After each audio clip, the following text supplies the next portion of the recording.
Good evening, good afternoon, good morning, wherever you're watching. The channel's called Ratchet. My name's Andrew, and on this episode, we take another step closer to finishing the panelling. Woohoo! Run the title. Welcome to the channel if you're new. If you're not, thanks for tuning back in for another episode. For those that haven't been following this build, you can click up into the top right hand corner and that will take you through to a playlist of all of the previous videos that I have released. If you like what you do see, make sure you hit the subscribe button below so you don't miss any future videos that I do release.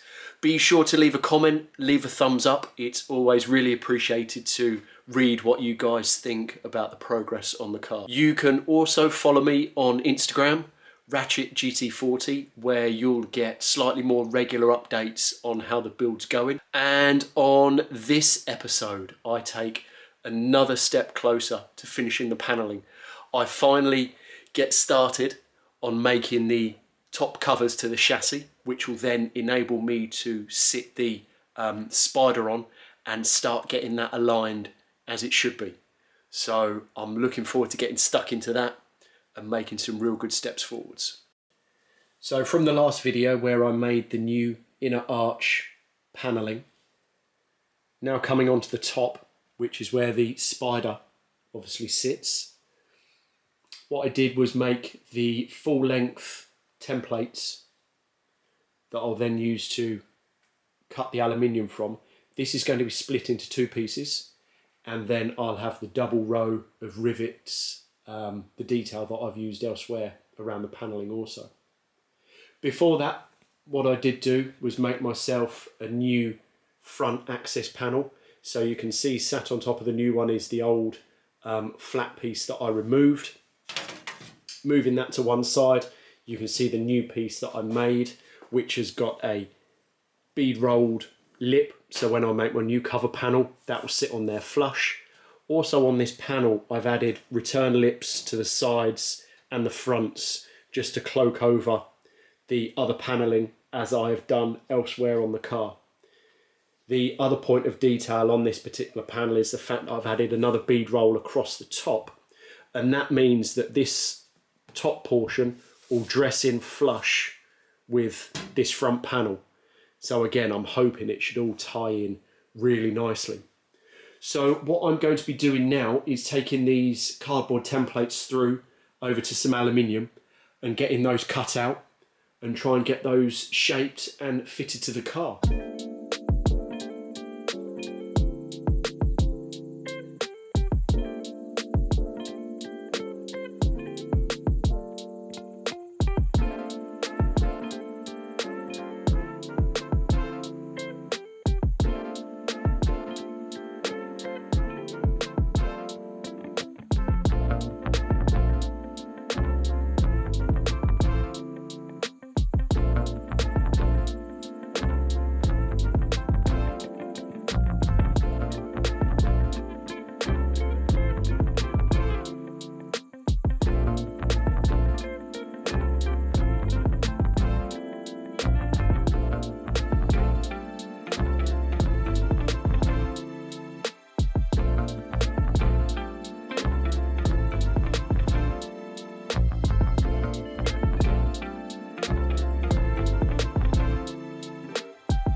Because of the size of the panels, I've purposefully left them slightly oversized so I can trim them down. The last thing I want to do is try and go millimetre perfect, come up too small and waste this amount of material. So I'll give them a quick clean up and then see what they look like fitted up to the car. I'm in the rough ballpark. The key one is this front edge that ties in with the beaded front panelled edge, and we're pretty much there on that one, so that's nice. So now it's just a matter of working around the other areas of the panels, getting them fitted as I need them to.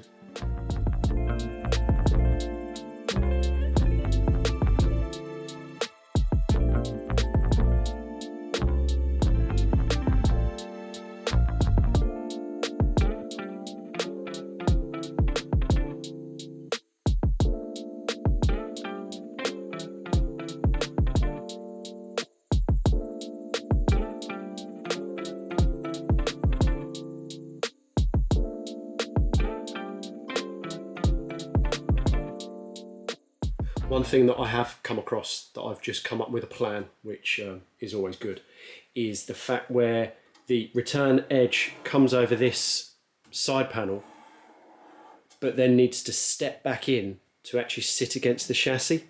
I could just fold the edge over on all one plane, but that would mean there was a gap along this face that I would have to pack out or just hammer around and make good. So the plan I've come up with is actually I'm going to bead roll a step in the flat panel, so then when I fold it over to form the return edge, I then get a nice step in along this face. So it's easier said than done, so let me see how I get on with that.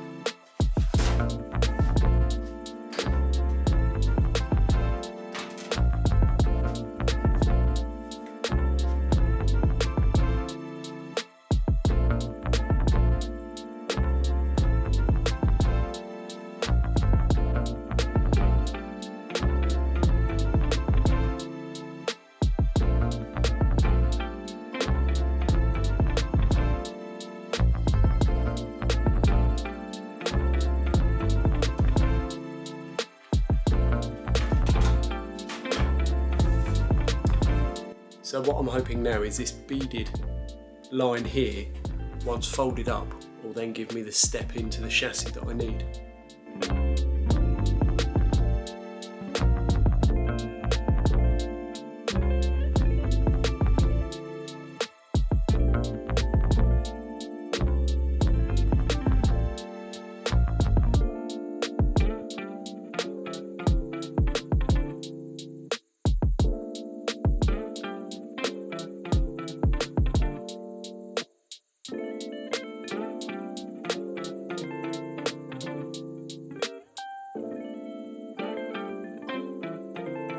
So this is how it looks with the side return bent up, or bent down, should I say.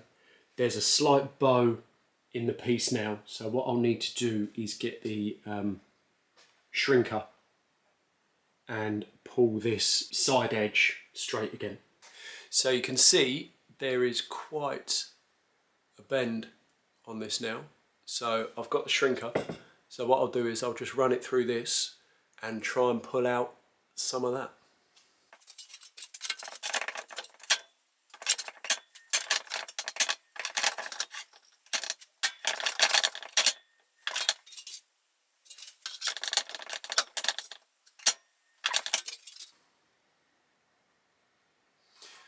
Right, so very quickly you should be able to see, well, to my eye, that is pretty much straight again, and certainly good enough for test fit and continuation of getting this panel to fit up nicely. So after a few more tweaks, I can show you how the panel looks, and it doesn't look a great deal different to when I showed you last. So I managed to increase a step in this back panel, so that now follows the profile really nicely. I had to trim a little bit off the closing panel just so that flushes through. I tightened up the top folded edge just a little bit, so the fold over this line here is a bit tighter, and then along the top here it follows the bead just really nicely, to be honest. So what I'll do is I'll just clamp this into place with some G-clamps and then start working on the other side. After another Groundhog Day, I've made some good progress. So let me show you what's going on. I have got, let me think, so the tops of the panels I've now got drilled. The front access panel I have got shaped around the front. I've got the closing lines cut and set for how all of these panels interact together. I still need to drill the holes in the side of the top panels, but that will come in due course. And the passenger side. So same exercise, meeting gaps, set nicely. Little chamfer detail, making sure the panels meet and interact nicely together. Now I think I can possibly look at getting the spider back on. You join me a couple of frustrating days after just that last portion of video that you've watched. And the reason it has been frustrating is the fact that I've been trying to set the spider onto the chassis. Now, it's because there's no fixed datums, everything, as you can imagine, has a knock-on if you change one thing. So I'm now, I think, in a pretty good stage with the spider in relation to the front and rear clams that I can now go ahead and start fixing the spider down. Taking a couple steps back, in the Tornado build manual, like I've mentioned before, there are a number of guide dimensions that the spider needs to be set out to. And the reason I'm in this whole mess in the first place is because I was confident that those dimensions hadn't been used when the spider was initially set onto the chassis by the original builder. So what I've been trying to do, bearing in mind it's sort of like all the panels have been gapped during the initial bodywork and respray stage. So I'm trying to work with pre-finished panels or pre-gapped panels to the old fitment.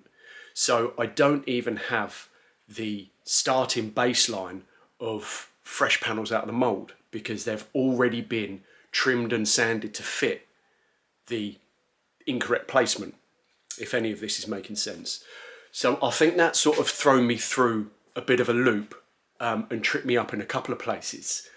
But after lots of head scratching and clamping down and measuring and goodness knows what else, I think I am in a good position where I'm going to be happy with how it sits. So let me give you a little show around what's been going on. So we have got the spider in place. So let's start from the front. So the actual front clam hasn't changed position. I was happy with where that sat. Basically, in essence, the spider has moved over to the driver's side, that 5 or 8 mil that I think I mentioned in quite a few videos ago. It's also moved forwards, kind of in that direction, about 10 mil. So what that has meant is that this closing gap around here is now far tighter than it ever was when the car was put together last. It's now given me some good reference points where panels should be lining up. And you can see from where the old fuel cap sat, you can see how much further forward in that direction the spider's gone, because now the fuel cap doesn't fit in its old location. So it's good in some respects. Moving down to this little catch plate, you can see it is now no longer super tight against the body. So this corner, well, as it shouldn't have been notched in the first place, doesn't need to be notched now because it all sort of fits in there. Okay, so moving through to the back. Now the rear clam is just sat on some crates and resting on the chassis, but I'm starting, well, I've sort of got some pretty decent shut lines to start working with, which is nice. So the actual spider has gone forwards 10 mil. So that means the rear clam has also gone forwards 10 mil. What I need to be very mindful of is the centre of the arch line to the centre of the wheel hub, because the last thing I want to have happen is the rear wheels offset in the arches. Worst case, I'll reprofile the arches to get the wheels central in the arch itself. But, you know, that really doesn't faze me at all. Moving around to the passenger side, the outer seal's on. I may have to do some very fine tuning of the arch to sill, but that's no big deal. Probably the worst part is this closing edge of the rear clam to the spider on the passenger side. And in all honesty, it's not going to be that much of a difficult fix. I've probably got a 15mm gap down the bottom here and a nice 5-6mm gap at the top here. So what I'll do is I'll put a slice in, probably starting from way up here, all the way down to the bottom, and then move the closing edge forwards to where I want it, get that fixed, and then just glass in the fillet that will be left. So that's no real big deal. The actual openings for the doors are there or thereabouts. I would rather get the spider and the rear clams set and then get the doors fitted in the hole after, because there's much more room for manoeuvre getting the doors in. But I've had them kind of sat in the hole, and the gaps and the closing gaps aren't a million miles off. So I think it's all going to be very workable, which is very good news. So that basically wraps up this episode, and I think it's been a really good positive note to finish on. Make sure you hit the subscribe button so you don't miss the next episode, where I'll be hopefully fixing down the spider and then looking at trimming around the underside of the windscreen, like I explained in the last video. So I hope that will make a lot more sense.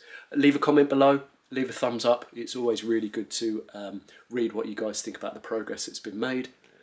You can follow me on Instagram, GT40, for more updates on there. So until the next video, I will catch you next time.